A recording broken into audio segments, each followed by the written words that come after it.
Nav šaubu, ka aktīvs dzīvesveids uzlabo veselību, taču ļoti svarīgi pirms sportojam saprast, kādām slodzēm esam gatavi. To vislabāk zina sporta ārsti un treneri, kur iesaka skrietgribētājus pirms sezonas vai vismaz reizi gadā pārbaudīt savu veselību. Skriešanas skolas 4. darbnīcas nodarbībā speciālisti runāja par galveno katra cilvēka dzīvē – par veselību. Jūs redzat, kas ir sports, visu veidu aktivitātes, fiziskās, garīgās veselības saglabāšanai. Tā veselība ir pirmā vietā un pēc tam seko tikai panākumu gūšanas sacensībās. Sirds ir viena, mēs viņu apiet nevaram, jo viņa ir ļoti svarīgs orgāns, kas sūknē un apgādā organismu, tātad arī tos darbojušos muskuļus. Līdz ar to, ja viņa vienkārši neveic šo funkciju, kā mēs skatījāties asinsrites loku, neaizskrien uz plaušām pēc skābekļa un nespēja to izdarīt 3 reizes minūtes laikā, bet tikai 2, protams, ka tie muskuļi nevar paveikt šo slodzi. Tātad viss organismā viens sistēma ietekmē otru. Asins apgāda organismā kā tādā. Protams, sirsniņa funkcionāli spēja vairāk veikt, skābekļa apgāda labāka un viss organisms, tā teikt, možāks un veselīgāks. Aerobais slieksnis ir brīdis, kad organisms saņem visvairāk skābekli. Tas nozīmē, ja cilvēks tā kā tipina līdz aerobajam slieksnim, var mierīgi tipināt ar kādu blakus, runāt, bez aizelšanās. Nākamā zona līdz anaerobajam slieksnim ir jauktā zona, kas tā kā pamatā atbilst arī treniņa zonai, bet tā ir diezgan plaša, un tad ir tāda ļoti laba plānošana, kā tad uzlabot savu to izturību. Un tur, kur ir pienskābe rakstīts, tā ir anaerobā zona, tad izteikti pieaug.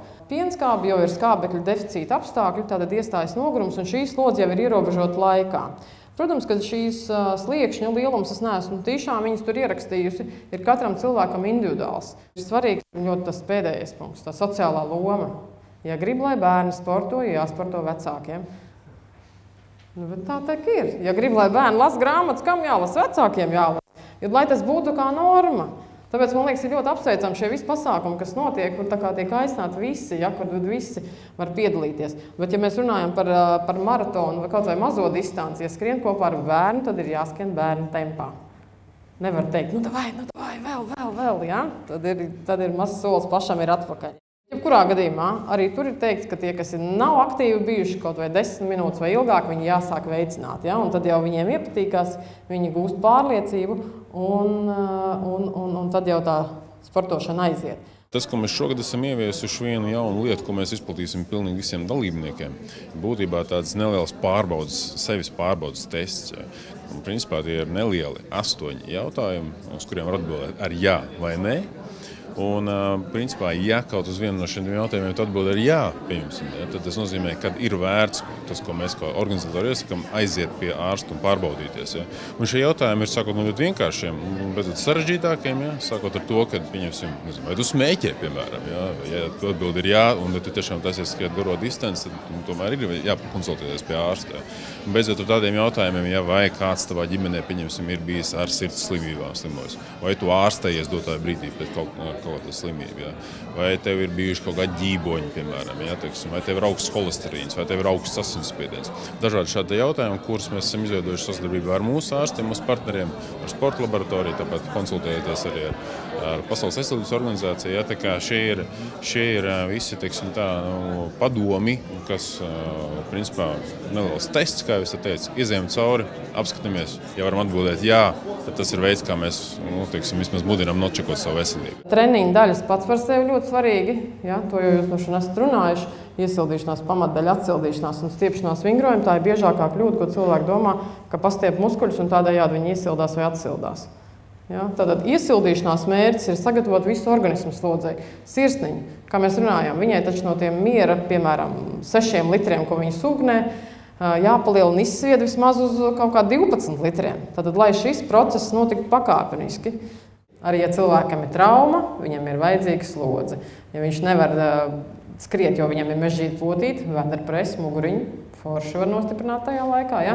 Tā kā arī ten varbūt jau var braukt. Tātad šīs sirsniņas un elpošanas sistēmas funkcionālās spējas maksimāli nezaudēt tajā laikā, kamēr notiek pat ārstēšanās. Vispareizākais ir tas, ka jums ir pakāpeniski jānonāk pie skriešanas.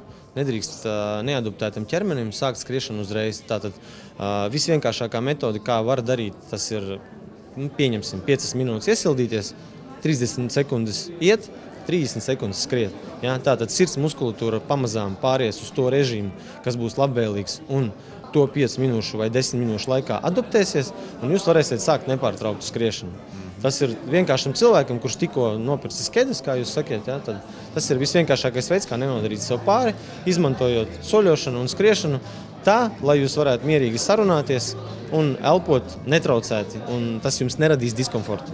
Mēs dodam tādas rekomendācijas no veselības puses, tad treneris vienkārši to visu padara to treniņu procesu interesantu, saistošu, lai ilgāk patiktu strādāt un mērķiecīgāk būtu sagatavošanā, un tad sportistam atliek tikai to izpildīt. Un šī 3 stūra tā sadarbība, viņa ir ļoti, ļoti būtiska un ļoti svarīga, ja, tā mērķa sasniegšanai.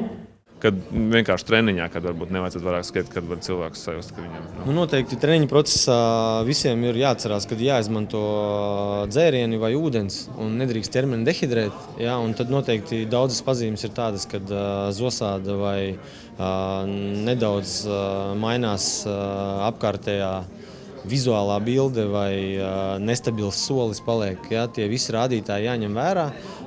Atkal tā pati ļoti bieža elpošana un elpas trūkums, tas arī būs kā rādītājs, ja, un tad mēģināt tajā brīdī tomēr to intensitāti, kas ir izvēlēta nepareiza, pārtraukt tajā brīdī.